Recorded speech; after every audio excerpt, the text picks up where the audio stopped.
everyone. I thought we'd have a little chat about indirect guidance this week. You're working on that in your chapter, and sometimes it's a little hard to understand. Those of you working with children in care centers, I'm sure, are using this all the time, but sometimes like defining it or identifying it in other places is a little more tricky. So we're going to look at some pictures. As you can see, the first one's on the screen here. And I want you just to take a minute and look for examples of indirect guidance in this picture, using the physical environment for indirect guidance. What do you see?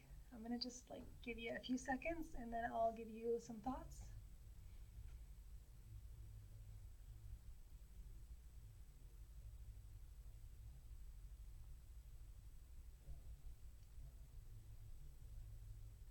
Okay, so let's talk about this picture.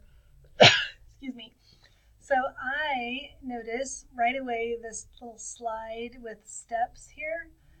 So children will go up the steps, down the slide, and I think they have this guy set right here so that the children will come back around to the line. See this little turtle guy here?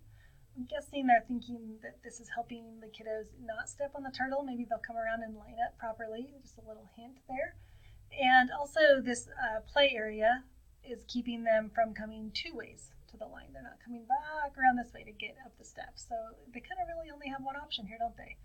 So that is an example of indirect guidance using physical environment. Also, I noticed over here this rug with the numbers. I mean, of course, it's cute to have the numbers in print-rich environment, but because they're little squares, it's like a space. So it's a hint or a piece of indirect guidance for where to take your tote from. See the little containers here? And I bet this shelf has little totes with activities in it also. The two shelves are keeping them on the rug, and then I feel like the rug itself is keeping students kind of in their own little square. So that's another example there. Oh, as you come in the door to this little classroom or space, do you see the cubbies are all right here? So this is come on in and drop your stuff off and we'll keep it all tidy and then we'll know where it is when you're going right back out. So it's just guiding students that, hey, that's right, when we first get here, we drop our stuff off. Even though this looks really fun, we're going to take a minute and hang up our coat and put our box over here, maybe our lunch bag, whatever else, our backpacks that we have. So this is another example of indirect guidance. Also, it's a long, skinny area. So it would help with lining up, at the end of the day, maybe you're lining up, or maybe you're going somewhere with your little group of toddlers or your preschoolers, and so it's like a lining up sort of space because it's long and narrow. That's what I'm seeing there. So I'm sure you guys picked up some other ideas from this picture, but that's enough for that one for now. Okay, now here's another one. This one's quite a bit more open. So again, I'm going to give you a few seconds really, to take a look at this one. What do you think? What do you see for indirect guidance here? What are they using to help these kiddos, have appropriate behavior, safe behavior, and also just organized and calmness? What do you see here?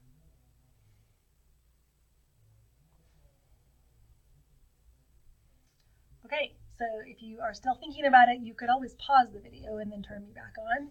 But just real quickly, I noticed some drop little places by the door. Again, a place to drop stuff off. Not nearly as nice as that little cubby system in the last one, but still a place to drop things off. I see places to sit. So I'm going to assume that this cabinet right here is full of books.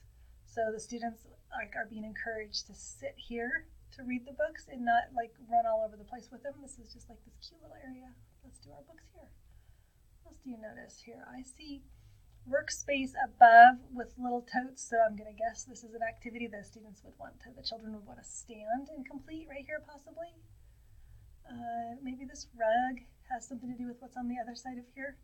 I don't see as many indirect guidance type cues here, but there are a few, and maybe there's more we just can't quite see because it's a small space or because of the angle of the camera. Okay, here's a really busy one. So what do you see here?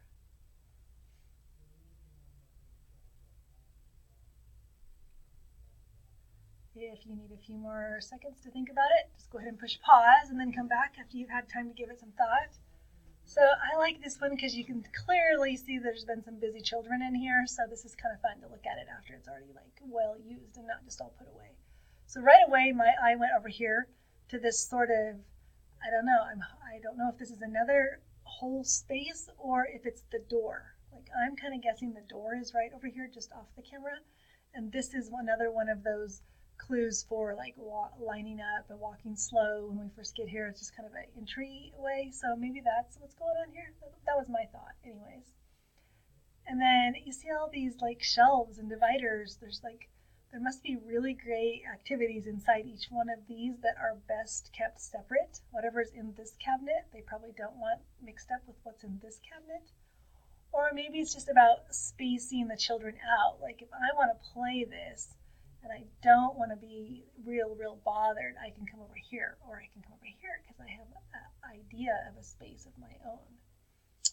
So the slide climbing thing, I'm not real sure what's going on there, except that you will notice it's pointing away from these sort of maybe quieter places for working.